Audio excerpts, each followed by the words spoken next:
E aí, galera, beleza? Tudo certo? Sejam bem-vindos a mais esse episódio do HFcast. Esse é o episódio 3. Eu que vos falo aqui sou o Herbert, CEO do HF Group, composto por algumas empresas aí, Dias Bike, Dias Moto, Canal Bici, enfim, várias outras empresas. E esse episódio a gente vai trocar uma ideia com o Daniel Paixão, né? CEO da Controle Sistemas. A Controle é oferecedora dessa live, desse episódio de hoje. Enfim, a gente vai trocar uma ideia sobre a Controle Sistemas. Daniel vai falar bastante coisa aí. Daniel, vamos lá, vamos iniciar isso aí. Como sempre, vamos começar com uma apresentação, né? Então, quem é o Daniel? Faz uma apresentação aí completa para a galera, né? Eu já conheço você há algum tempo, então... mas tem muita gente que está assistindo aí, está ouvindo, não conhece o Daniel. Então, simbora. Bom, o Daniel é um sonhador desde criança, não nasceu no berço de ouro, né? Nasci numa casa em que meus pais eram muito humildes em questões financeiras, né? Mas que aprendi desde criança que as coisas não são fáceis. Por um lado, tem esse benefício, né? Nascer numa casa de pais que tem pouca condição financeira, você aprende desde cedo que as coisas não são fáceis e que você precisa correr atrás. Então, esse Daniel que você fala, desde muito criança já vendeu sonho na rua, vendeu bolo, pão de queijo. Então, desde criança aprendeu também que se você quer conquistar alguma coisa, não tem segredo, não tem varinha mágica, não tem frase de efeito, tem correr atrás e buscar, né? Então, é isso que eu sou. Sou um sonhador desde criança. Muita coisa que eu sonhava já consegui realizar. Lógico, creio em Deus acima de tudo, né? Mas estamos aí na luta até hoje e vamos adiante até quando Deus nos permitir. Tá certo. Daniel, idade, casado, filhos, e fala um pouco da sua empresa também. Quantos clientes tem hoje a Controle Sistema? Vamos por partes aí. Bom, na verdade, sim, eu, apesar dos cabelos brancos, né, tenho apenas 39 anos, vou fazer 40 anos agora, dia 25, inclusive aceito presentes, tá? De quem estiver na live e de quem for assistir depois, não tem problema. Eu tenho 2 filhos, o Arthur e o Heitor, e sou casado com uma gestora financeira, que é a que gere a minha vida financeira, tanto pessoal quanto da minha empresa, desde que me casei com ela já, há 16 anos atrás, que é a Jéssica. A minha empresa, ela é pequena, apesar de que a gente atende muitos clientes já, mas a estrutura da empresa é pequena, né? Nós trabalhamos hoje em 6 pessoas dentro da empresa e temos representantes em alguns lugares do Brasil. A Controle Sistemas nasceu, não sei se é o momento de falar isso, mas já vou fazer uma introdução aqui, né? Controle Sistemas nasceu em 2012, né? Eu comecei a empresa sozinho, comecei a desenvolver o sistema ainda dentro da faculdade, que eu fiz faculdade tarde, né, devido a não ter condições de fazer antes, devido a meus outros trabalhos, que depois a gente vai falar aqui também. Então, aí dentro da faculdade eu comecei a desenvolver o meu sistema, saí no meio da faculdade e daí acabei que montei a Controle Sistemas. Mas depois eu vou detalhar mais isso aí, se você quiser, Herbert. Você que é o comandante aí, né? Vamos lá, você consegue abrir hoje quantos clientes tem dentro do banco de dados da Controle Sistema? Quantos clientes ativos a Controle atende hoje? Então, a Controle Sistemas, ela tem uma carteira própria, que é a nossa carteira aqui em Cascavel e na região, e ela tem uma carteira também dos representantes, né? Que a gente trabalha também num sistema de representação. Então, tem pessoas que se interessaram pelo nosso produto desde o início, tem pessoas, como um amigo meu há bastante tempo, que é o Anderson, que está comigo desde o início, e que ele trabalha num regime de representação. Então, ele tem a carteira dele, que pertence a Controle Sistemas, mas que ele cuida dela, ele que trabalha ela, é como se fosse o negócio dele com o produto da Controle Sistemas, entendeu?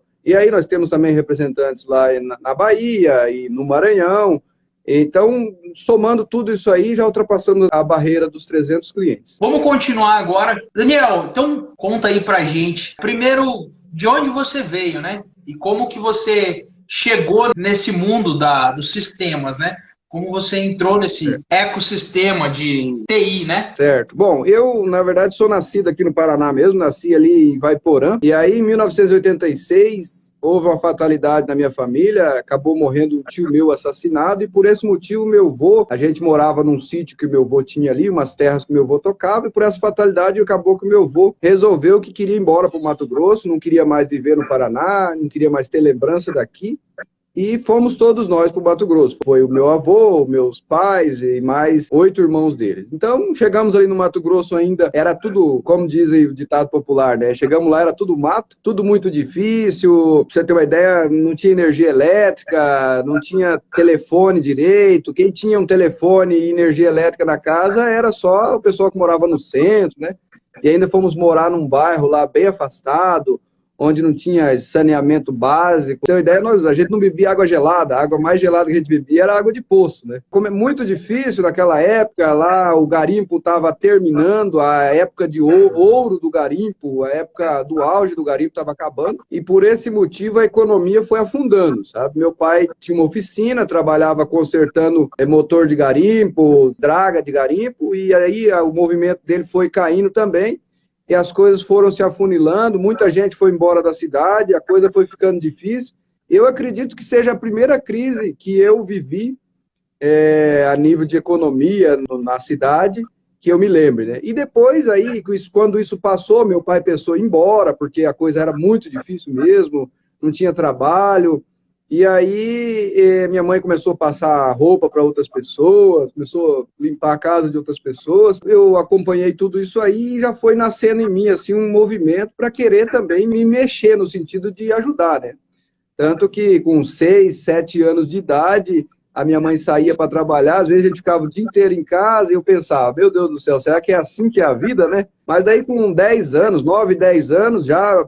eu queria vender picolé na rua, minha mãe não deixava, porque tinha um amigo nosso que tinha sido atropelado vendendo picolé. Minha mãe criou um trauma e não me deixou vender picolé. Então eu falei, mas eu quero fazer alguma coisa. E perto da minha casa tinha uma transportadora muito grande de petróleo. E aí minha mãe fazia uns bolos, uns sonhos, uns pãozinhos de queijo. E eu pegava uma bacia e saía vender.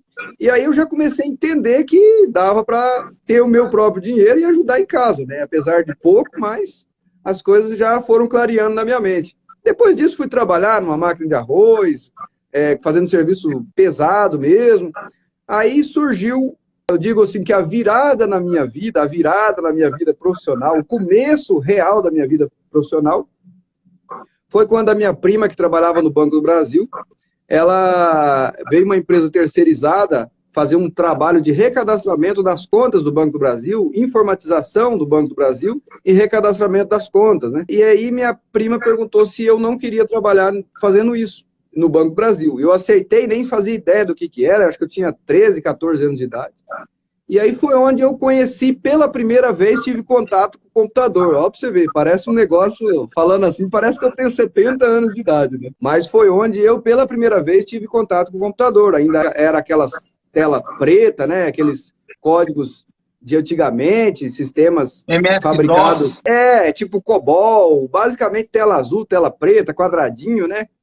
E aí eu comecei a mexer ali, fiz um curso de datilografia dentro do Banco do Brasil também, já com máquina elétrica. Isso aí já foi uma coisa que eu comecei avançado, né? Já comecei um curso de datilografia numa máquina elétrica. Trabalhando no Banco do Brasil, eu comecei a perceber que eu via as telas do computador, eu via como eram feitos os sistemas, e eu pensava, eu acho que isso aqui não deve ser tão difícil de fazer, né? Eu via as telas se mexendo, como elas se comportavam, os campos, a hora ali em cima, que era padrão, né? Enfim, o meu estágio no banco, esse trabalho que eu estava fazendo no banco terminou, e eu fui trabalhar no escritório de contabilidade. Fui convidado a trabalhar no escritório de contabilidade, um pequeno escritório de contabilidade. E quando eu fui trabalhar no escritório de contabilidade, juntou duas coisas que eu gostava: Excel e sistema de computador. Eu sempre gostei muito de Excel, depois eu até participei de uma competição de fórmulas no Excel, de planilhas, junção de planilhas e fórmulas do Excel, né? Numa outra empresa que eu trabalhei. E com isso eu fui vendo como que as coisas mais ou menos funcionavam, na questão de lógica, na questão de fluxo, de rotina, né? E aí a minha cabeça já meio que ia orientado a sistema de informação. Mas quando eu comecei a ter contato realmente com o sistema, é que eu fui trabalhar numa empresa, uma concessionária que abriu na cidade em que eu morava, lá em Alta Floresta, Foi a primeira concessionária que abriu na cidade. Eu fui um dos primeiros funcionários. Fui trabalhar como office boy na época. Hoje eu acho que nem tem essa profissão mais de office boy, né? E aí, trabalhando de office boy, eu tinha um amigo meu que trabalhava lá, que mexia com a parte da informática. E eu ficava no pé dele noite e dia. Às vezes, na hora do almoço, ele estava almoçando, eu ficava perguntando como que funciona isso, para que serve isso, por que você coloca esse código aí e tal. E aí ele me deu umas dicas. Naquela época a internet era ruim, né? Então, o que eu fazia? Olha só o que eu fazia. Hoje é muito fácil programar, né? Hoje você vai na internet, baixa o que você quiser, compra o curso que você quiser, R$ 9,90, R$19,90. Naquela época, eu, no trabalho, na hora do almoço, imprimia as apostilas do que eu queria estudar, levava para casa. Como eu não tinha computador em casa, eu fazia programação na mão, entendeu? Então, eu pegava tudo que eu trazia de exercícios e tal, ia fazer na mão. Aí, no outro dia, eu voltava para o trabalho, ou eu chegava mais cedo, ou eu saía mais tarde e ficava praticando no computador aquilo que eu tinha feito na mão. Então, aí eu fiquei trabalhando nessa empresa durante um tempo, e aí esse rapaz que cuidava da TI passou num concurso e foi embora. E quando ele foi embora, ele ficou sem ninguém nessa área. Essa empresa era um grupo de concessionárias de motos, tem até hoje lá no Mato Grosso, o Grupo Cometa, e eu fiquei no lugar dele. E aí, nessa época, a empresa estava migrando de sistema, ou estava instalando um sistema, não me lembro bem. Um sistema de uma outra empresa chamada NBS. Essa empresa era de Cuiabá, da capital, né? Eu, até então, nunca tinha ido na capital, não fazia ideia de como era uma capital, né? E aí, quando essa empresa veio, os funcionários, na época, os donos dessa empresa vieram para instalar o sistema, e eu acompanhei todo esse processo, todo o processo de migração do sistema, até ficava trabalhando até tarde da noite, fazendo os trabalhos meio manuais, tirando de planilha Excel e de formulários e jogando dentro do sistema.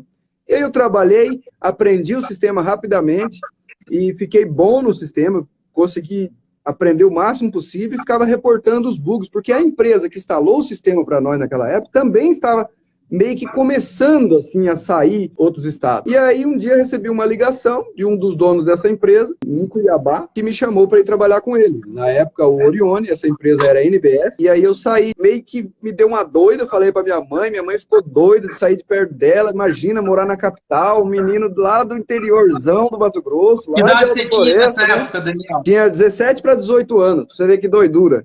Ó, peguei um dinheiro com agiota, tá? E fui embora para Cuiabá. E chegando em Cuiabá, meu amigo, aí o bicho pegou, hein? Aí eu sofri. Até tem um amigo meu que tá na live aqui, que é o Ricardo, ó. Fui ficar na casa desse Ricardo, uma kitnet, no centro de Cuiabá. Quando cheguei em Cuiabá, fui ficar na kitnet desse meu amigo, Ricardo, junto com ele, lá dormia na sala, num colchão na sala, ele deve se lembrar disso.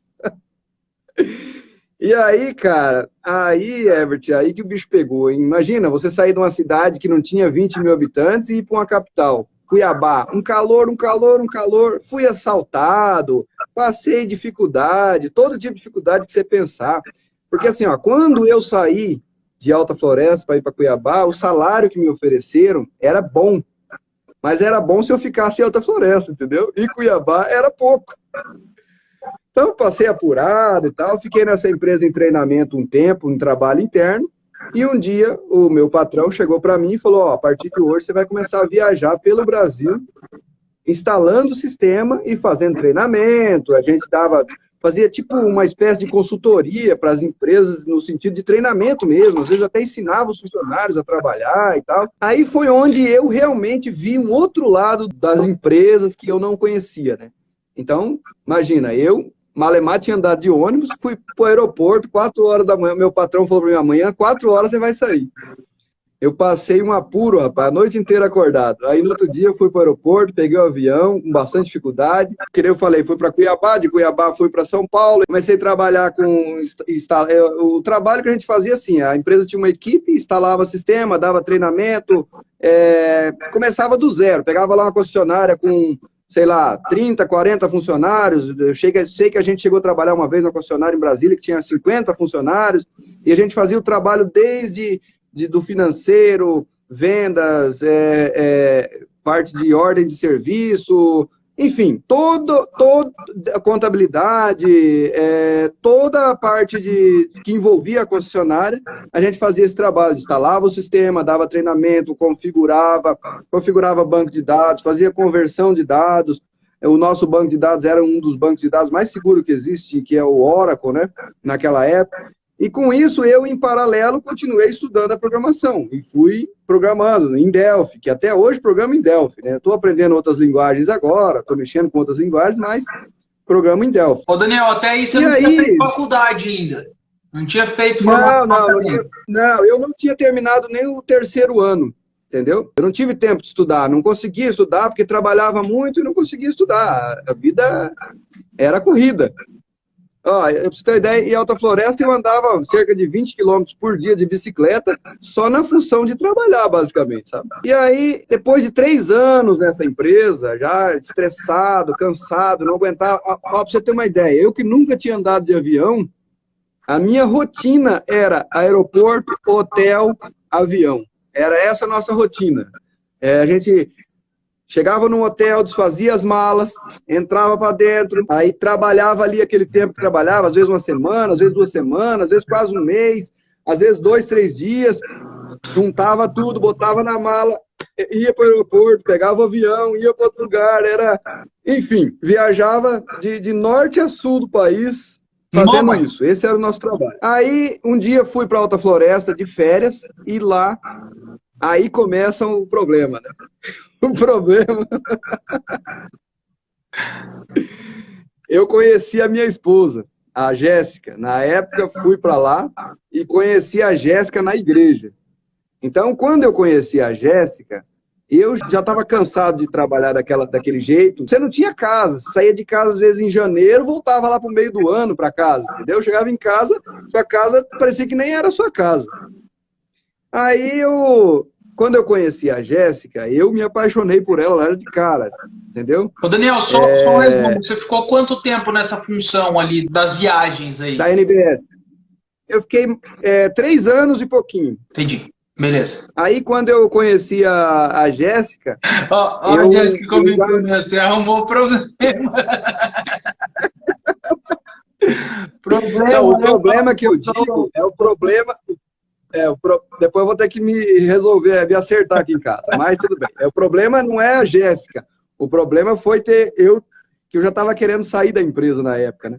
Aí quando eu conheci a Jéssica, coincidentemente, na mesma época, eu encontrei um amigo meu, um conhecido meu de antigamente, que tinha uma empresa de sistema em Alta Floresta. Uma empresa que hoje é líder de mercado, uma empresa muito grande, que hoje se chama EcoCentauro, mas na época se chamava Ecosistemas. Era uma empresa pequena, mais ou menos do tamanho do que a minha é hoje. E aí eu fui conversar com ele e acabou que nós se acertamos. Eu voltei lá, na época, para São Paulo, pedi as contas e voltei embora para Alta Floresta, trabalhar nessa empresa Ecosistemas.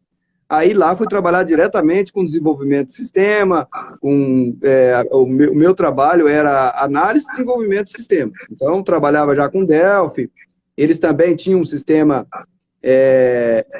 em COBOL que estava sendo migrado para Delphi, já tinha bastante clientes usando, a maioria dos clientes já usavam, mas fazia esse meio termo, então você vivia um pouco com cada coisa lá. Daí essa empresa, eu trabalhei nessa empresa em Alta Floresta, daí eu namorei, noivei, casei em Alta Floresta, e tudo isso em, acho que 1 ano e 7 meses. Tá, inclusive aí tem uma história aí, depois, se quiser contar depois ou agora, tem uma história do dia do seu casamento aí, né? De um acidente, foi no dia do seu casamento? Ah, é verdade, cara. Eu, no dia do meu casamento, lá em Alta Floresta, eu aluguei uma casa, né? E aí, essa casa tinha uns pés de coqueiro na frente, umas árvores e tal, e eu fui cortar aquelas árvores ali, emprestei... eu não tinha carteira de habilitação, tá?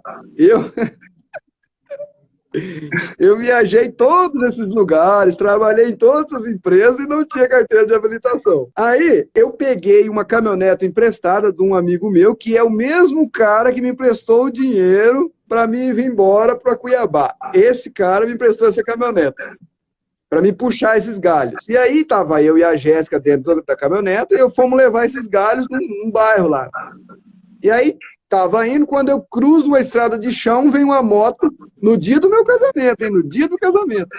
Vem uma moto e pá, pega no meio da caminhonete, o cara voou por cima da caminhonete e caiu lá no meio do mato. Eu tava na época da seca, uma poeirona lá, levantou aquele poeirão assim, falei, meu Deus, morreu. Morreu. A minha sorte foi que quando eu desci da caminhonete, que eu chego lá pra acudir o camarada que tava caído lá no meio do mato, ele, por favor, não chama a polícia não, que eu não tenho carteira. Eu falei, não, tranquilo. Pode deixar que eu não vou chamar a polícia, não. Peguei ele, botei dentro da caminhoneta, levei correndo no hospital, deixei ele no hospital e fui embora para casa. Mas depois eu dei assistência para a família, fui na farmácia, comprei os medicamentos, acompanhei ele para ver como é que estava ficando. Graças a Deus, não foi nada demais, mas foi um sustinho no dia do casamento. Depois que eu me casei, a empresa que eu trabalhava, na época, Ecosistemas, comprou uma empresa de Sinop chamada Centauro Sistemas, por isso ficou Ecocentauro, foi a fusão dessas duas empresas aí. E aí a empresa transferiu o desenvolvimento para Sinop, e eu fui embora para Sinop. Aí fiquei em Sinop 2 anos, e depois a empresa transferiu a matriz dela para Cascavel. Foi onde eu cheguei em Cascavel. Essa é a minha história de ida embora para o Mato Grosso e volta para o Paraná. Lógico, eu sempre quis voltar para o Paraná, desde muito novo, o meu coração dizia que o meu lugar era o Paraná. Daí, chegando em Cascavel novamente, continuei trabalhando nessa empresa, já estava fazendo quase 10 anos que eu estava trabalhando nessa empresa, e aí eu já não tinha mais, assim, aquele ânimo de trabalhar, já não estava mais legal e tal. Enfim, eu já estava montando um sistema para mim, tinha algo mais ou menos pronto, e daí acabei que saí lá da Ecocentauro, já com 10 anos trabalhando lá, já saturou, vamos dizer assim, aquela vontade de sair de casa para ir trabalhar. Não é, a Ecocentauro é uma ótima empresa, eu não tenho o que falar. Foi ali que eu aprendi tudo o que eu sei de programação até aquela altura da vida. Eu sou grato a eles, tem o Elcio lá, que é o proprietário, cara que desde o início tivemos junto, trabalhando junto, e não tenho o que falar. O pessoal lá é top demais. Ô Daniel, você fala inglês fluente também, né? Hoje já não falo mais, né? Muito tempo sem praticar. Eu estudei bastante inglês, trabalhei um pouco em inglês, mas hoje inglês é prática, né? Mas me viro. Consigo assistir um filme sem dublagem, consigo ler bem. Como que foi esse processo de aprendizagem? Eu lembro que tinha alguma coisa a ver com o seu trabalho, né? Como tudo que você aprende na programação é inglês, né? Tudo é inglês, o material, a documentação. E naquela época ainda, tinha lá, na empresa que a gente trabalhava, até tinha um americano chamado Andy Patterson. Hoje ele não está mais no mundo da programação, já se afastou. Os livros que ele tinha na prateleira da empresa, tinha os livros todos em inglês, os manuais em inglês. Então você pegava aqueles livros ali e estudar era inglês. Então você tinha que saber inglês, entendeu? Para você trabalhar, para você aprender, para você estudar, tinha que ser em inglês.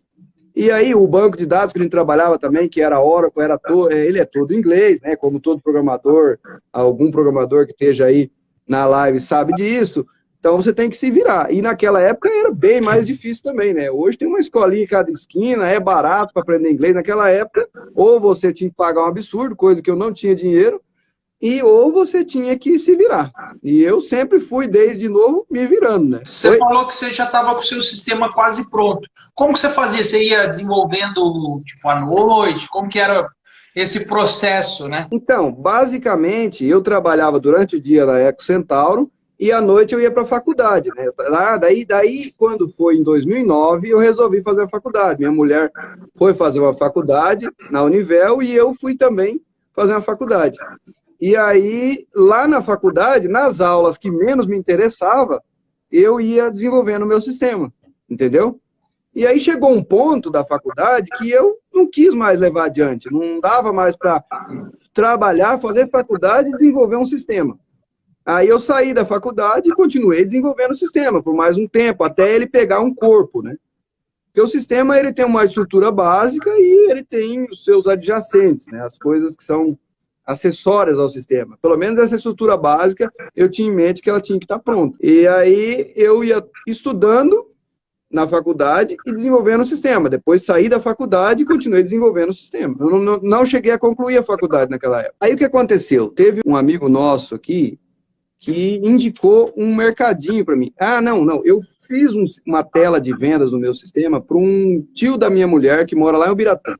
E coloquei lá, e lá eu fui vendo as necessidades que iam aparecendo e fui implementando as coisas que eu não tinha no sistema, fui implementando e tal. Aí tem um amigo meu aqui de Cascavel, que é o Fábio da Lazen, ele é proprietário da Icondev. Naquela época, a gente trabalhava junto na Eco Centauro. E daí, quando eu saí da Eco Centauro, a gente continuou se falando e tal, e ele me indicou, um amigo dele, não sei como é que foi, não lembro direito a história, tinha um mercadinho lá no bairro Vila Tolentino. E ele me falou que esse cara estava precisando de um sistema, queria trocar o sistema, estava descontente com o sistema, e eu fui lá com a cara e a coragem. Eu não tinha um sistema, praticamente. Eu não tinha um cliente que me desse insumo para ter um sistema para atender um cara igual ele. Mas cheguei lá com a cara e a coragem, entendeu? E aí você imagina, nessa época, eu não estava mais trabalhando na Eco Centauro.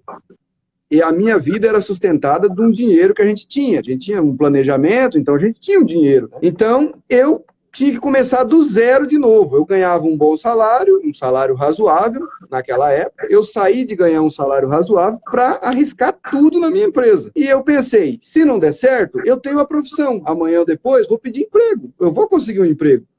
Tanto é que quando eu saí, recebi várias ofertas de emprego de várias empresas. E aí foi onde a minha sina na controle sistemas começou. Eu comecei a ir lá, na época, nesse mercadinho, e eu ia lá durante o dia, instalei o sistema para ele, vi os problemas que tinha, algumas coisas eu conseguia resolver lá, outras eu vinha para casa e trabalhava até tarde da noite, às vezes até de madrugada, programando. E nessa época eu nem pensava em ter sistema para restaurante, entendeu? Ô Daniel, só voltando um pouquinho atrás, vale lembrar, você falou uma coisa aí que é muito interessante, né? Que você, entre aspas, deu um passo de fé, né? Eu vou tentar, o máximo que vai acontecer é eu voltar e pedir emprego, voltar na vida que eu tinha. E o que muitas pessoas hoje têm essa dificuldade, vamos falar assim, esse medo de arriscar, né? Pô, mas eu vou arriscar. Eu vejo assim, o risco é você voltar para onde você estava, basicamente, né? Ou dar certo ou voltar para o mesmo caminho. Claro que você teve, até se você puder falar um pouquinho mais, depois a gente volta lá no mercadinho, falar um pouquinho mais desse planejamento financeiro, como ocorreu essa transição. Você já pré-definiu antes, falou, assim, nós temos esse... Enfim, né? Explica um pouco mais, porque não é só na loucuragem, né? Não é só na cara e na coragem, vão para cima. Não, o cara tem que ter um planejamento financeiro por trás para arriscar, claro. Né? Eu sempre digo o seguinte, para a pessoa ter coragem, primeiro ela precisa ter juízo, né, Herbert? Então, assim, o que aconteceu? Durante o tempo que eu trabalhei na Eco Centauro, a minha esposa, ela sempre foi muito controlada financeiramente. Ela que resolveu a minha vida financeira no sentido de me ensinar a saber guardar dinheiro, a dar valor ao dinheiro, a saber economizar, a não gastar com coisas que você não precisa, às vezes você quer, mas não precisa, né?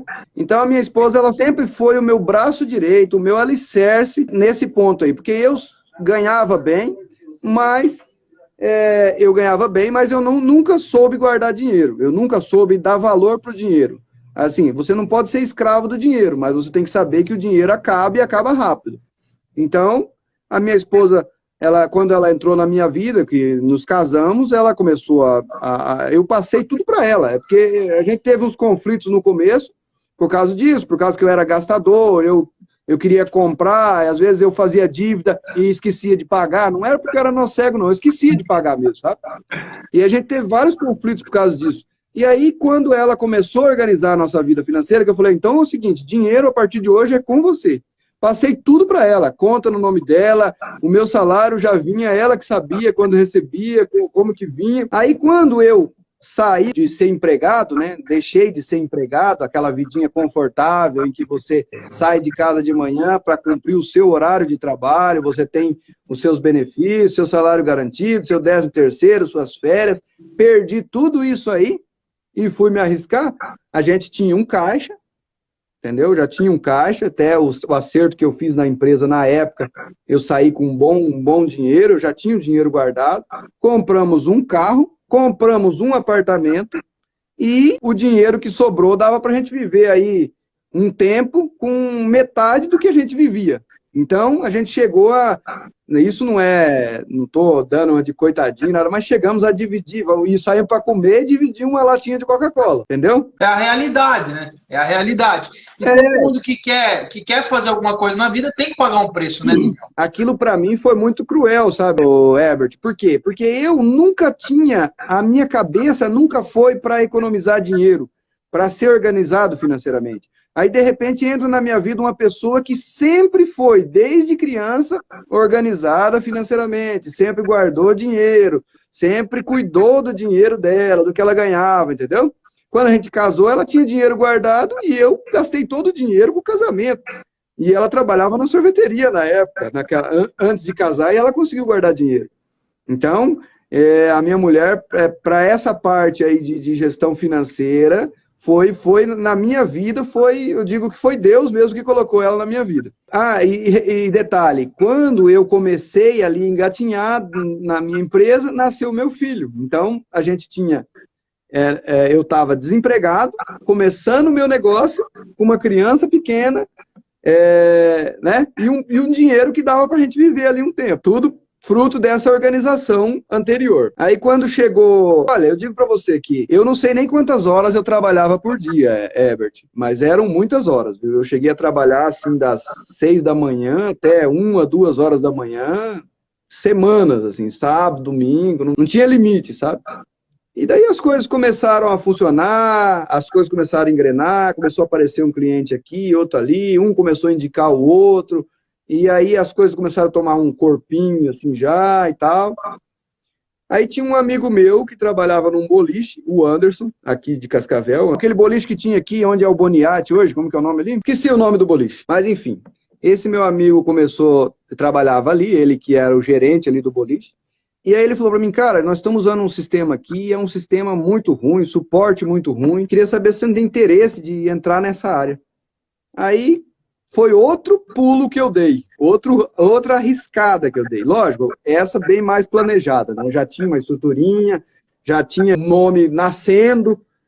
Aí fui lá, analisamos o que precisava ser feito e começou de novo outra maratona, cara. De ir lá, trabalhava à noite, descobrindo o que tinha que fazer. Durante o dia fazia, atendia cliente. Eu vendia, eu dava suporte, eu atendia cliente na rua. Eu implantava o sistema, enfim, tudo que tinha para fazer dentro da empresa, na época, era eu que fazia. E a minha mulher sempre cuidou da parte financeira, cobrança, boleto, nota fiscal, enfim. E aí foi onde eu comecei a desenvolver o sistema para restaurante. E daí foi onde já nasceu com uma outra visão, com uma outra filosofia, o sistema já focado, com mais tempo para pensar, né? O primeiro nasceu meio no susto, o segundo já meio que... E aí as coisas foram se encaminhando. A partir daí, a Controle Sistemas foi crescendo, foi ganhando nome e tal. E hoje, graças a Deus, né, a gente não está ainda no que gostaria de estar, mas, vamos dizer, estamos hoje já bem estruturados, já pronto para dar um próximo salto de crescimento agora, que é a partir desse ano, que já era para ter sido há 2 anos atrás, mas a pandemia atrapalhou a gente um pouco aí, né? Ô Daniel, fala algumas das empresas que você atende em Cascavel, até para o pessoal ficar ciente, né? Tem várias empresas conhecidas, vários restaurantes conhecidos que você atende hoje em Cascavel, né? Só fazendo um adendo aqui, tem um amigo meu aqui, que é meu cliente também, que é o Gerson do Mercado Angra. Na época que eu comecei o meu sistema, praticamente na época que eu comecei, ele estava comprando o mercado, que é o mercadinho, né? Hoje não é mais o mercadinho, o mercadão aqui no bairro Santa Cruz. E aí a Jéssica fez uma ligação para ele, ofereceu o sistema para ele e ele aceitou. Na época, acho que ele tinha 1 ou 2 terminais ali. E aí, ele é um cara muito inteligente, um cara ex-diretor da Coca-Cola, gerente da Coca-Cola, supervisor, não sei, tinha um cargo de liderança lá. Então, um cara que já vem com a mente bem estruturada a nível de empresa, né? E esse cara me deu abriu as portas ali para mim e foi onde, na área de supermercado, o meu sistema ganhou corpo, foi ali com ele, na parte de gestão, a parte do financeiro, né, a parte de DRE, a parte de estoque, gestão de compras, enfim. Foi com ele ali que o sistema deu uma encorpada nessa parte. Na parte de restaurantes, pizzarias, lanchonetes, aqui em Cascavel, a gente atende hoje os maiores aí, né? Martignoni Beer, do grupo Martignoni ali a gente atende a Martignoni Beer, Churrascaria Gandinho, Yuasa Bar, Boteco Martignoni, Pizzaria Martignoni, a Choperia Martignoni. Daí a gente atende o grupo do Marquês, por exemplo, a Marquês Pizzaria aqui, e, salvo engano, Santa Catarina, aí no Mato Grosso do Sul, a gente atende, salvo engano, 12 restaurantes deles, entre restaurante, steakhouse, pizzaria, lanchonete. Aqui em Cascavel a gente atende também o pessoal da Alocapas, todas as lojas da Alocapas, a gente atende o pessoal do Arena, né, o Arena Ruka Lounge, o Arena Pub, o Culture Choque, todas as Snake Tabacarias, salvo engano, são 8 Snakes Tabacarias que tem pelo Brasil, a gente atende todas elas. Daí, do supermercado, atendemos Mercado Lar, Mercado Angra, Mercado Havaí, e tem outros aí que eu não estou me lembrando o nome agora. Tem Chefs também, Daniel? Chefs? Sim. Chefs Pizza, deixa eu ver de pizzaria. Chefs Pizza, Pizzaria Água na Boca, que eu tô meio com a cabeça meia... Tem o restaurante tarde, japonês também, né? Sim, o Boni Sushi, né? O Yu Azambar, o Boni Sushi tem em Campina da Lagoa também, né? Deixa eu ver qual mais aqui que eu me lembro agora de cabeça, assim, cara. A gente atendeu muitos restaurantes grandes aí que já abriram, já fecharam. O restaurante Armazém aqui de Cascavel, o restaurante Armazém de Maringá. A gente tem cliente em Maringá também, a Blend, que é aliás, agora é siberiano, né? Que é um restaurante balada, né? Enfim, e aí tem bastante cliente nessa área de restaurante, tem lojinha de roupa, tem lanche, desde lanchinho de rua até grandes restaurantes. Galera, só para vocês entenderem aqui, para quem não é de Cascavel, às vezes está ouvindo podcast fora de Cascavel, fora da região, esses restaurantes que o Daniel falou são basicamente 90% dos restaurantes de renome na cidade, né? Dos principais restaurantes. A Jéssica lembrou aí o Monte Líbano também. Enfim, acho que o Daniel hoje está na dianteira aí, atende aí, se a gente pegar os principais restaurantes, algo em torno de, sei lá, 80% do market share é seu hoje, né, Daniel? Dos maiores, mais ou menos, falar assim. Eu acredito que sim. Então vamos lá. Mas eu tenho aqui dentro de Cascavel o Anderson Crespim, que trabalha comigo. O Anderson, ele é um representante da Controle de Sistemas dentro de Cascavel, entendeu? Mas ele atende a região. A gente atende Toledo também, né? Tem vários clientes em Toledo. E o Anderson, alguns clientes que eu atendo, que a Controle de Sistemas atende, é o Anderson que atende. Então ele tem uma carteira dele, ele tem uma representação dele. Então, por exemplo, clientes como Monte Líbano, por exemplo, é o Anderson que atende, como Lusitano, a gente atende também o restaurante Surubim, os 2 restaurantes Surubim, né? Atendemos o La Máfia, quem mais? Que se eu for ficar falando aqui, vai surgindo nome assim toda hora na minha cabeça, né? Ô Daniel, a respeito da sua transição, né? 2 perguntas aqui. Quais foram os maiores problemas que você encontrou nessa transição entre CLT e empreender, né? Para chegar onde está hoje, vamos falar empresa. Então, Herbert, assim, na minha visão, é que assim, cada pessoa que saiu de trabalhar de empregado e foi trabalhar por conta própria, foi se arriscar como empreendedor, dono de empresa, ele tem uma visão, um modo de responder essa pergunta que você está me fazendo. Mas, basicamente, na minha visão, uma das maiores dificuldades que eu tive foi assim, quando você trabalha dentro de uma empresa, igual uma empresa grande, igual eu trabalhar, você tem todo o apoio ali. Então, você precisou de uma ajuda na parte fiscal, você vai perguntar para o cara do fiscal e ele vai te esclarecer. Se ele não souber, ele vai procurar. Você precisou de uma ajuda na parte técnica mesmo, do desenvolvimento, você vai perguntar para alguém, a pessoa vai te ajudar, né? E você precisou de um apoio financeiro, às vezes, num momento de dificuldade, você fala com o seu patrão, às vezes ele faz um adiantamento para você, faz um empréstimo para você, adianta seu 13º, enfim. Você tem toda uma estrutura que trabalha a seu favor para que você só faça aquilo para o qual você é contratado. Quando você sai e vai trabalhar de empregado, por conta própria, aí você é onde o filho chora e a mãe não vê, né? Aí você tem que trabalhar doente, você tem que trabalhar, às vezes, com um filho em casa doente, você tem que passar, às vezes, estar cansado no final de semana, todo mundo folgando e você trabalhando. A dificuldade, eu diria, pessoal é essa, né? Essas são as barreiras que eu enfrentei. Cliente que, às vezes, não dá valor no que você está fazendo, no seu trabalho, às vezes o cliente acha que você é obrigado a ser praticamente um funcionário dele, né? Então, essas são as dificuldades a nível pessoal. A nível profissional, a maior dificuldade que eu vi foi entrar no mercado. Quando eu comecei aqui em Cascavel, principalmente na área de restaurantes, quem estava... tinham 2 ou 3 sistemas que lideravam aqui em Cascavel. Eles eram os caras mais conhecidos aqui da cidade. Falavam em sistema, eram esses caras. E aí você imagina, chega um estranho no ninho aí, e chega no seu restaurante para oferecer um sistema, o cara fala, mas peraí, da onde você vem? Quem é você? Onde você tem sistema? Quais são suas referências? E aí é onde começa, onde muita gente desiste. Nesse ponto aí é que muita gente desiste.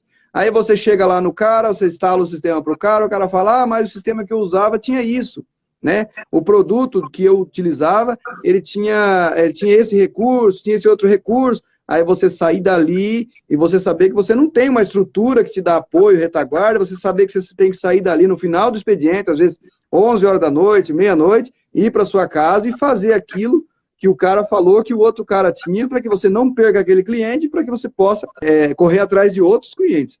Então, assim, as dificuldades que eu tive foram basicamente isso. Depois que você começa a ganhar um nome, em que as pessoas começam a te conhecer já, conhece a sua empresa, tem confiança, a coisa começa a mudar de figura. Mas isso aí é o seguinte, quando você pega uma empresa da idade da minha, 10 anos de idade, né? Você pode botar aí 6 a 7 anos, pauleiro o tempo todo, é você levando muito não na cara, é você... levando muita invertida, já teve vez de eu ir de um cliente, instalar o sistema, deixar tudo pronto, o concorrente chega lá e faz uma proposta, derruba o preço pela metade, coisa que eu não poderia fazer, porque precisava de liquidez, e aí o cara acaba tomando seu cliente de volta, entendeu? Existe também, assim, um mercado um pouco desleal, em que você tem que se adaptar, se você não se adaptar, se a sua empresa não se adaptar a isso, você não consegue sobreviver também. Então, são diversas etapas que você tem que ir vencendo. E outra, você fica com aquela mente assim, meu Deus, o fulano está fazendo isso, eu tenho que fazer também.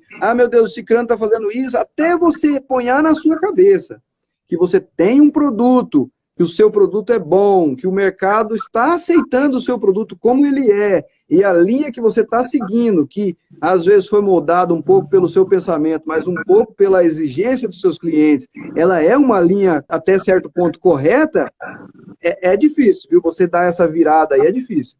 Depois que você chega num patamar, daí os clientes já começam a vir automaticamente, parece que vira meio que uma bola de neve, um indica para o outro, que indica para o outro, que indica para o outro, e a coisa vai acontecendo naturalmente.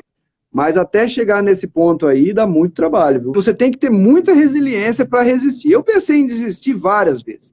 Durante esses 10 anos, olha, eu diria para você que teve vezes de eu pensar diariamente em desistir. Mas daí, mais uma vez, entra a minha esposa, a Jéssica, que não me deixava desistir. Só para você ter uma ideia, teve vezes de eu ir em cliente, devido aos problemas que estavam acontecendo lá, e eu não conseguia resolver, e eu ir no cliente e falar, cara, procura outro sistema. E o cliente fala para mim, cara, eu não vou procurar outro sistema, porque eu tô vendo tanto que você está batalhando para resolver esse problema aí. Falei, não, então tá bom, então já que é assim, aí eu já me dava mais um alívio, né, para mim seguir em frente. E aí, seguia em frente, e esse cliente é meu cliente até hoje, eu acho que deve ser meu cliente há 8, 10 anos, desde o início. Ô Daniel, agora vamos fazer uma retrospectiva aqui, falar um pouco da sua foto hoje, vamos falar assim, né? Foto financeira. Então você tem um patrimônio legal, né? Enfim, construiu um patrimônio. E para a galera, as dificuldades são muitas dessa jornada, como você mesmo acabou de falar. E a pergunta é, você acha que você teria esse patrimônio que você tem hoje continuando da mesma forma, sem dar esse passo de fé? Você acha que teria conseguido construir tudo isso, mantendo lá o CLT, enfim, o sossego, né? Olha, Herbert, é quase que certo que não, viu? Assim, ó, eu digo para você assim, eu não acredito muito em milagre financeiro, entendeu? Não acredito em milagre financeiro. Eu tenho muita resistência a coach, principalmente coach financeiro, que estala um dedo e dinheiro começa a cair na sua conta adoidado.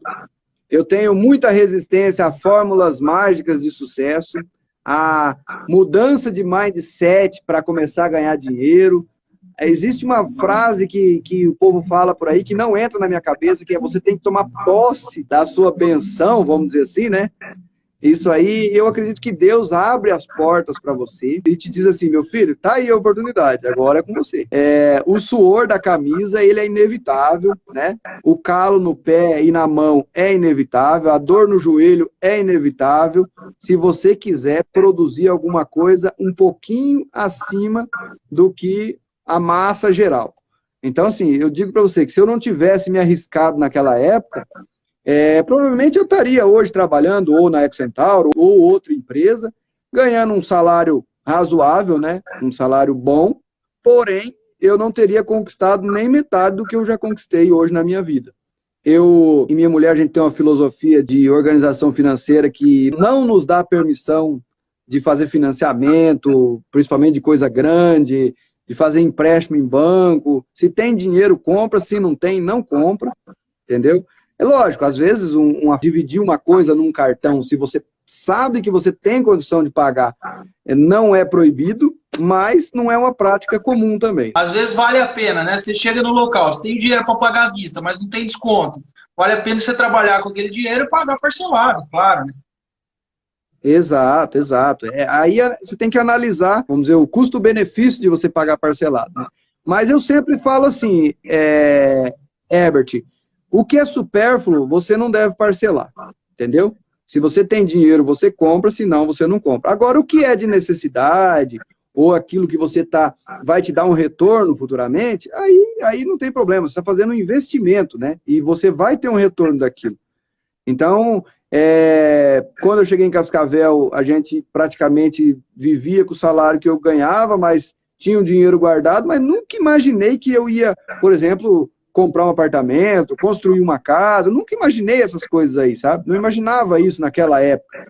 Então as coisas foram acontecendo e assim, eu digo para você, cara, nada aconteceu num passe de mágica. Não existiu assim, eu dizer assim, eu acertei, eu tive sorte na vida de seguir por esse caminho. Eu não acredito nisso. E eu sou uma pessoa, você me conhece, bem realista e bem pé no chão nesse sentido, né?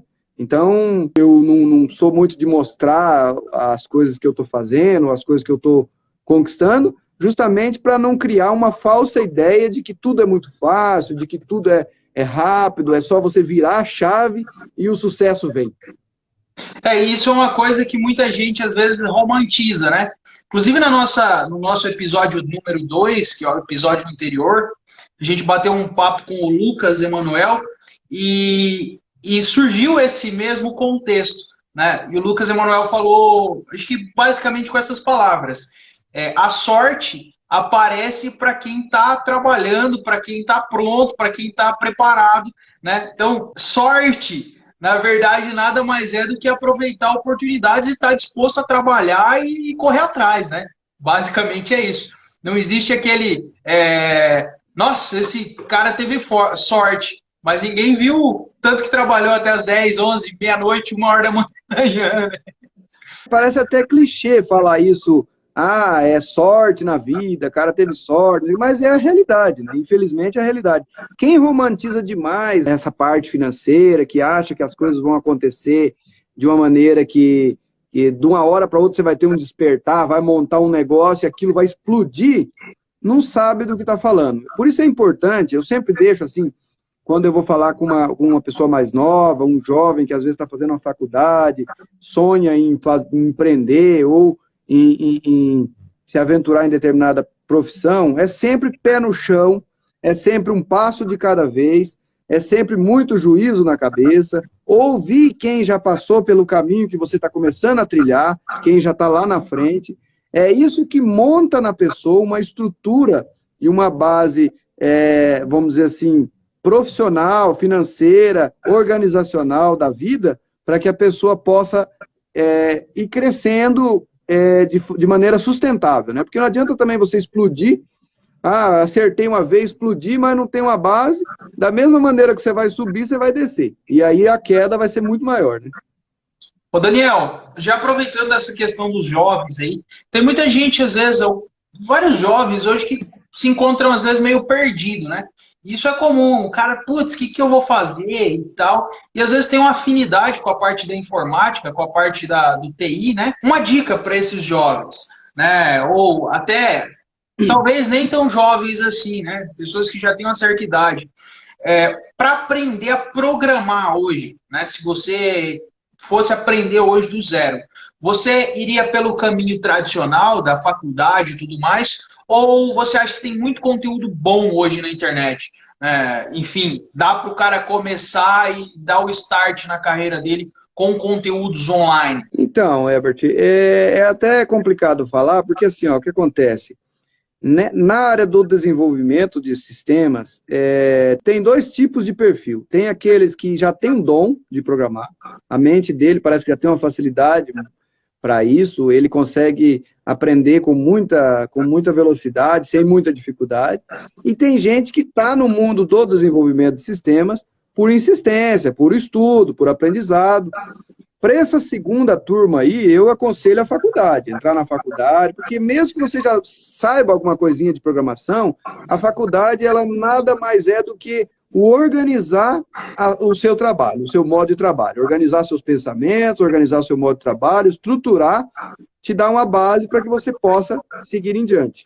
Agora, para pessoas que têm mais facilidade, que já têm uma afinidade, que sabem que pode se aventurar nisso aí sem problema, eu acho que o curso de internet, hoje tem bastante coisa na internet, né? Bastante profissional que às vezes está até largando de trabalhar como desenvolvedor para dar curso como desenvolvedor.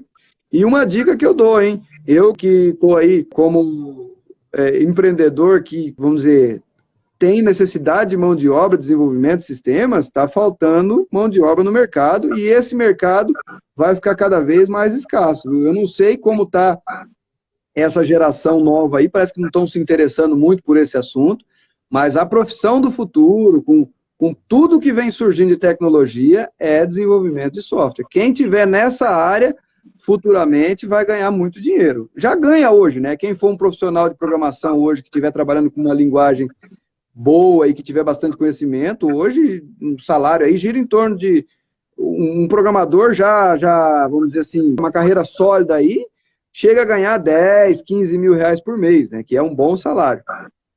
Inclusive, hoje, eu dei uma estudada nessa área, hoje o pessoal lá de fora está contratando programadores aqui dentro, né? Então, galera Europa, tudo via remoto. Eu tenho um amigo que trabalhava comigo na EcoCentauro, na época que eu trabalhava na EcoCentauro, eu saí, ele ficou um pouco mais lá. Hoje ele trabalha na empresa que desenvolve o sistema do McDonald's, para você ter uma ideia. Trabalha aqui em Cascavel, na casa dele. Lógico que esse trabalho também de home office para desenvolvedor de software, ele se encaixa mais em grandes empresas, que tem estrutura, tem gente para monitorar, existe mecanismo de monitoramento eficiente, já testado, né, que funciona bem. Então, funciona. No caso da minha empresa, por exemplo, eu não posso me dar muito ao luxo ainda do home office, porque eu preciso que as pessoas estejam ali para me saber o que está acontecendo, a nível de conversa mesmo, a gente faz reunião e as coisas vão meio que caminhando junto, né? Agora, por exemplo, quando você é uma empresa grande, cada parte da empresa, ele desenvolve um departamento, então é mais fácil. Mas eu digo para você, quem entrar nessa área do software, desenvolvimento de software agora, no futuro aí, o mercado vai estar disputando a tapa, viu? Já está meio assim. Mas futuramente aí esse mercado vai ficar bem escasso. Eu digo para você assim, essa geração que vem vindo aí, a gente não sabe o que vai acontecer. Eu sempre falo para meu filho, se esforce bastante na escola, tente estar entre os melhores, você não precisa ser o melhor da sala, mas tente estar entre os melhores, porque daqui 10 anos, quem for mais ou menos vai estar no topo, viu? Parece que a molecada de hoje em dia não está muito ligando para estudar, para se esforçar, para correr atrás. As coisas parece que estão ficando um pouco mais largado, né, mais deixado, assim.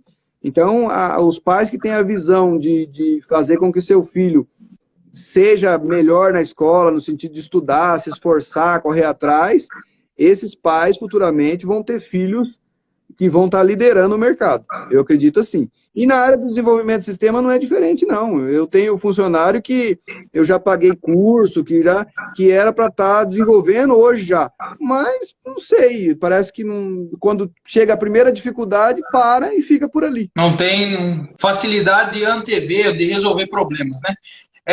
Vamos lá, falando em relação a começar nessa área, a gente vê a cada dia aumentando mais a parte tecnológica, né? Então tem aí o metaverso, ou Meta do Facebook, enfim, tem NFT, as grandes empresas hoje, os grandes grupos, né? Por exemplo, o Grupo Primo, lá do Thiago Nigro, tá com vaga aberta hoje, se você entrar lá no recrutamento deles, está com vaga aberta o tempo todo para desenvolvedores e tudo mais. Mas, nesse mundo da programação, tem uma infinidade de códigos e linguagens, né? Tem algum específico hoje, se o cara quer começar, fala, cara, eu queria um negócio para desenrolar mesmo.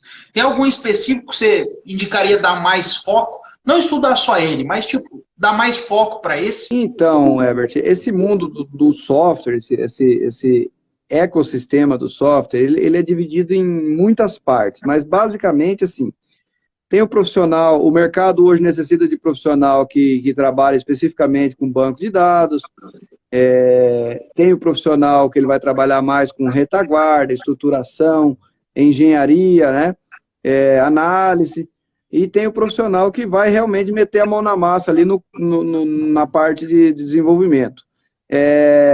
Aplicativo de celular é uma coisa que hoje tem bastante demanda no mercado. Porém, aplicativo também, ele requer o profissional que vai trabalhar desenvolvendo o front-end, que é o que o usuário vai ver, né? E também tem o profissional que vai trabalhar na retaguarda, que é o back-end ali, que ele vai trabalhar na parte de servidor, banco de dados, né? Estruturação de banco de dados, segurança, tem o pessoal que trabalha na parte da segurança.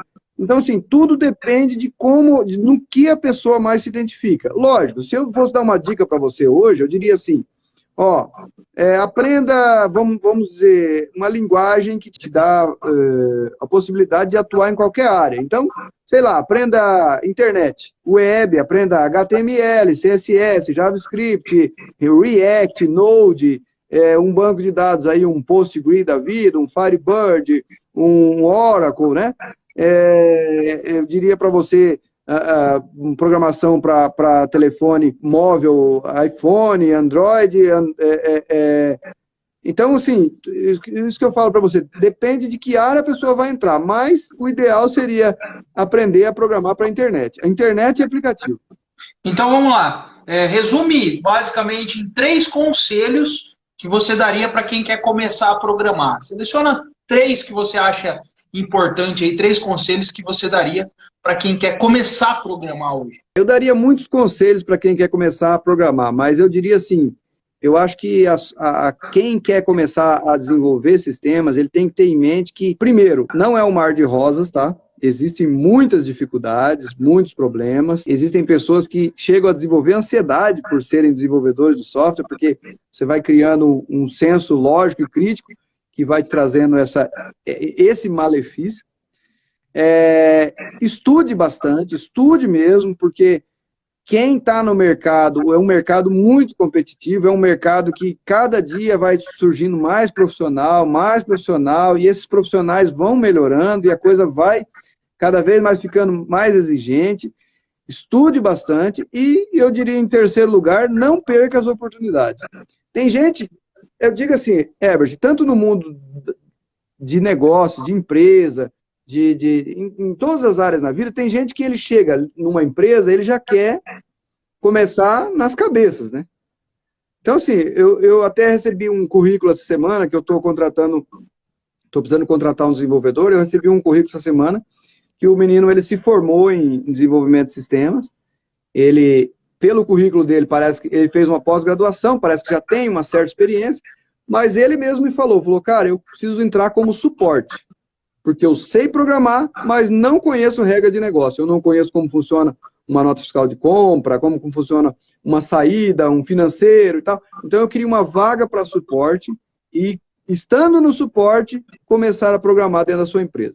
Falei, aí, ó, se todo mundo tivesse uma atitude igual a essa pessoa aí, a coisa seria bem mais fácil, né? Mas tem gente que já, às vezes, quer entrar no mercado, já mente no currículo, já bota um portfólio de coisas que ele não fez ou não aconteceu ainda. Tudo tem um tempo. A pessoa tem que entender que tudo tem um tempo. E na área profissional não é diferente. Se você... quando uma pessoa vai ser contratada na minha empresa, a primeira regra que eu falo para a pessoa, nunca minta para mim. Então, se você vai atrás de uma vaga de emprego na área de desenvolvimento de sistemas, que é um mercado que hoje está bem concorrido, mas em breve aí vai estar faltando profissional, não minta sobre o que você sabe ou sobre o que você já fez. Procure ser o mais transparente e verdadeiro possível, que isso acaba abrindo muitas portas. Daniel, vamos lá. Imaginando a seguinte hipótese, né? Existem várias pessoas hoje, né? Vamos colocar assim, que tem talvez o conhecimento que você tem, né, da parte de programação e tal, ou às vezes acontece, tem até mais conhecimento, né, enfim, mas não tem nem, vamos lá, nem 10% dos resultados que você tem, né? Quais são os 3 conselhos hoje que você daria para uma pessoa dessa? Que o cara já tem uma bagagem, né, já tem um conhecimento, já sabe muito, mas é o tal do, vamos falar assim, obeso cerebral, né? O cara tem muito conhecimento, mas, enfim, só conhecimento e não desenrola. Quais são os 3 conselhos que você daria para uma pessoa dessa? Eu conheço bastante pessoas assim. Eu até tinha um colega de trabalho meu que ele é um cara extremamente inteligente na área de desenvolvimento de software.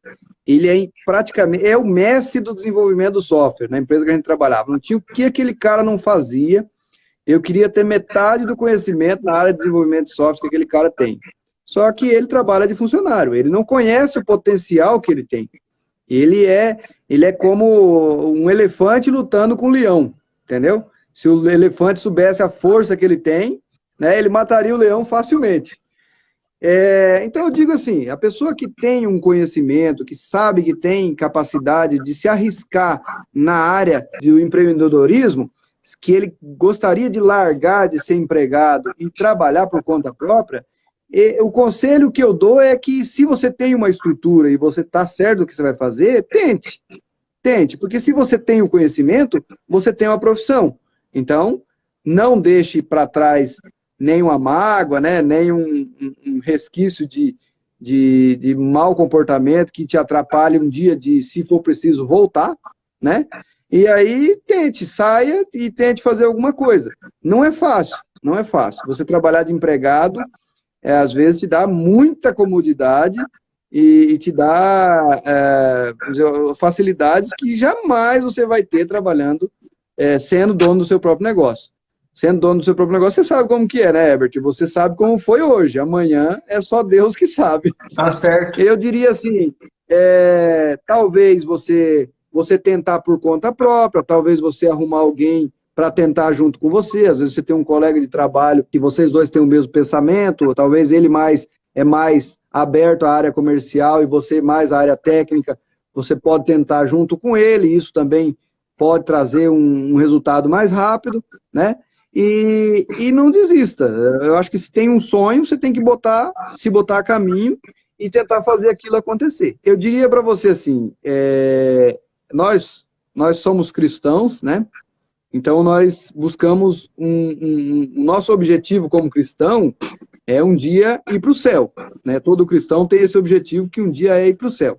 Mas se você pegar a Bíblia ali e ler de capa a capa, você não vai achar nenhuma promessa de vida fácil que o Senhor Jesus fez. Não existe nenhuma promessa ali de vida fácil para o cristão, desde o início até os dias de hoje. O que existe é promessa de vida eterna, que é o que a gente busca.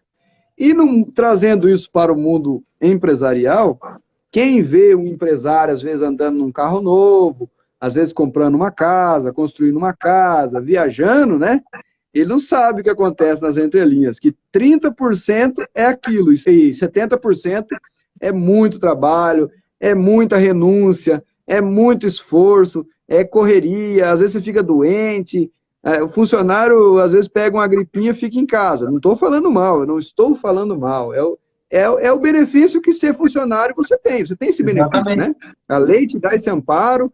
Agora, o cara que tem a sua própria empresa, ele tem que trabalhar com gripe, com coronavírus, com dor na perna, com dor no estômago. Às vezes, que nem eu já falei, o filho está em casa doente, você está lá, cabeça a 1000 por hora, mas tem que fazer a coisa acontecer, né? E realmente, até você falou uma parte que eu achei legal, que é a questão do cara tá de boa, né? Tá tranquilo, tá sossegado, tá bom, vamos falar assim, a vida que ele tem.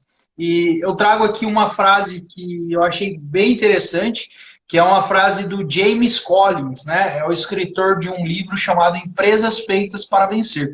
E ele fala exatamente isso: o bom é inimigo do ótimo.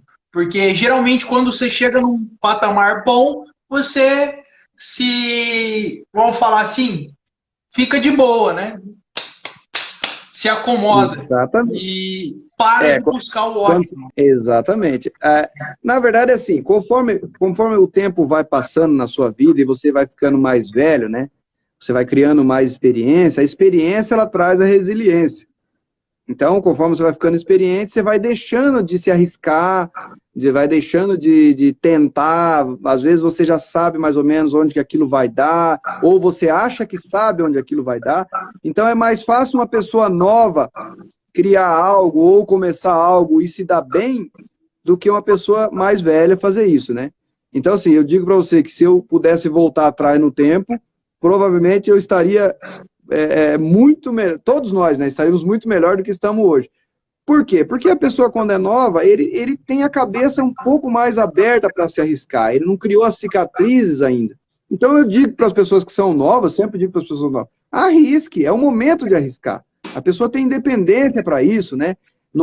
Ninguém vai morrer de fome por se arriscar numa coisa. Se der certo, muito bem. Se não der, nada impede a pessoa de voltar um pouquinho atrás e começar de novo. Quantas vezes a gente precisa começar de novo na nossa vida, né? Para que às vezes as coisas dê certo. O conselho principal que fica assim da minha parte nessa live é: não existe mágica, tá? Não existe mágica. Às vezes você vê aí na internet um empresário bem-sucedido, posando de carrão novo e tal, mas aquilo dali é só uma capinha que tem na frente, tá? O que está atrás daquilo dali, às vezes, não corresponde ao que está acontecendo ali. Você conhece a pessoa pessoalmente, você sabe que ele não é aquilo, que ele não é organizado financeiramente, ele fica dando conselho de organização financeira, você sabe que ele não trilhou um caminho duro para chegar ali, ele fica dando conselho de como trilhar um caminho duro. Então, assim, tome cuidado quem você vê, analise bem aquilo que você assiste na internet, no Instagram, procure saber se realmente é daquela forma, tome conselho com quem já passou por aquele caminho, porque às vezes você pode ter decepções muito grandes. Assim como pode ter muito sucesso, pode ter decepção muito grande também. Daniel, essa parte de empreendedorismo foi bem legal, vários ensinamentos interessantes, vários insights que saíram da live. Agora vamos falar um pouco da parte pessoal, né? Como que é a sua rotina hoje, depois de toda essa doideira, como que é? Continua na loucuragem, acelerado, enfim, como que é a sua rotina hoje? Então, infelizmente, sim, né? Eu tô novo ainda, eu tenho 40 anos, aí tenho gás ainda para pelo menos mais uns 10, 15 anos aí, né? Mas a minha rotina é uma rotina puxada, acordo cedo, às vezes acordo de manhã, tomo meu café, a minha mulher nem fala com a minha mulher, já vou trabalhar, vejo ela na hora do almoço e às vezes chego em casa 9, 10 horas da noite. É comum isso acontecer, né? Porque além de cuidar da empresa, às vezes tem alguma atividade externa, eu tenho algumas obrigações na igreja também, então a rotina é corrida, é corrida. Em relação hoje à família, né? Família, filho, próprios amigos, né? Você separa um tempo, né? Tipo assim, não, é sagrado isso aqui. Haja o que houver, isso aqui é sagrado. Para dar atenção e tal. Na verdade, assim, Herbert, todo o tempo que me sobra, se eu não puder dedicar à minha família, eu não dedico a mais nada. Então, em primeiro lugar, está a minha família. Então, assim, eu tenho a empresa me dá a estrutura, me dá uma certa tranquilidade, né, financeira, uma segurança financeira, mas eu não sou escravo da minha empresa. Se em algum momento eu ver que a minha empresa está prejudicando a minha família, eu não estou conseguindo falar com os meus filhos, sair com meus filhos, falar com a minha esposa, às vezes a gente fazer uma viagem, tá? E aí eu piso um pouco no freio na empresa, porque tem época que você não consegue, você vai embalado, quando vê você está 100% envolvido lá e aí você dá aquele susto assim, você, opa, tem que dar uma pisadinha no freio aqui, né? Então eu me divido aí, em primeiro lugar, a família, em segundo lugar, a igreja, eu tenho bastante atividade na igreja, né? E depois, amigo e outras coisas que sobrar tempo. Mas o meu tempo, basicamente, fora da empresa, é dedicado à minha família. Ô, Herbert, não adianta nada você ser uma pessoa bem-sucedida, o meu pensamento é assim, não adianta nada você ser uma pessoa bem-sucedida na sua vida profissional, financeira, se quando você chega em casa, a sua família está toda desestruturada, né? Você não tem tempo de conversar com sua esposa, às vezes você não tem tempo de conversar com seu filho, às vezes você não consegue sair fazer uma viagem, às vezes você não consegue visitar seus parentes, porque tudo que você faz é em torno da empresa. Então você se dedica tanto à empresa que a empresa se torna a sua família, a empresa se torna seus amigos, a sua diversão, e aí quando você vê, você perdeu tudo isso e o tempo passou, porque o tempo passa, e passa rápido, né? Sim. Daniel, vamos lá, para a gente finalizar aqui, estamos aí com 1h30 de live. Meu Deus, tudo isso já? Passa rápido. Eu achei que não tinha passado nem meia hora ainda. É gostoso conversar, trocar essa ideia. Já deixo aqui o convite para quando o estúdio estiver pronto, participar lá de uma live com a gente, né, lá no estúdio, ao vivo, lá no podcast. Então, assim, vamos imaginar agora que você está com poder na mão aí de entregar uma mensagem para todos os habitantes da Terra. Deixa a mensagem aí para todas as pessoas da Terra. Que mensagem que você deixaria? Olha, se fosse deixar uma mensagem para todas as pessoas da Terra, eu diria o seguinte: dedique o maior tempo da sua vida possível às pessoas que você ama e procure entender o seu lugar na Terra diante de Deus, e se não existe algo que talvez você possa fazer em direção a Ele. Na vida profissional, eu diria, dê tudo o que você puder, sem deixar tudo o que você tem. Sempre guarde um pouquinho para uma surpresinha no final. Tá certo. Deixe os seus contatos, rede social, caso alguém tenha interesse aí em fazer negócio com a Controle, talvez como, enfim, representante da Controle, não sei se é possível isso, ou tem um currículo que queira mandar para o Daniel, ou enfim, ou contratar a Controle Sistemas, deixa o contato aí também. Bom, essa é uma parte boa, hein? Gostei dessa parte. O meu Instagram é Daniel NED Paixão, né? Eu tenho o Facebook também, Daniel Paixão, a Controle Sistemas, o nosso Instagram é Controle Sistemas Food, e o Facebook é Controle Sistemas. Nós estamos, inclusive, contratando desenvolvedor de sistema, tá? Que programa em Delphi e que já tem experiência na área comercial. Daniel, é isso aí. Deus te abençoe. Tamo junto. Quero agradecer por participar da live, agradecer toda a galera aí que ouviu o podcast até o fim, que participou ativamente da live, né? E sou muito grato por essa oportunidade de estar aqui conversando com você e aprendendo muitas coisas aí que a gente aprendeu. Ô, Herbert, eu que agradeço a oportunidade de estar falando com você. Sabe que você é uma pessoa que eu admiro demais, gosto muito de você, da sua família, e agradeço a oportunidade de estar conversando com você também, e acredito que em outras oportunidades estaremos sempre à disposição, tá bom? Deus abençoe. Galera, Valeu. Nosso podcast fica por aqui. Quer falar alguma coisa, Daniel? Não, da minha parte é isso aí. Então, beleza. Galera, esse podcast fica por aqui. Já assiste aí, se você não se inscreveu no podcast, aí no Spotify tem um botãozinho, você vai clicar lá e seguir o podcast, né? Se inscrever no podcast. Sempre que sair episódios novos, vai aparecer para você a notificação do novo episódio que saiu. Esse é o episódio número 3 e Semana que vem tem mais. Segunda-feira que vem, às 20h30, mesmo bate-local, mesmo bate-horário. A gente vai trocar ideia com mais um empreendedor aqui. Enfim, sempre está trazendo conteúdo legal para vocês. Valeu, fiquem com Deus e até mais!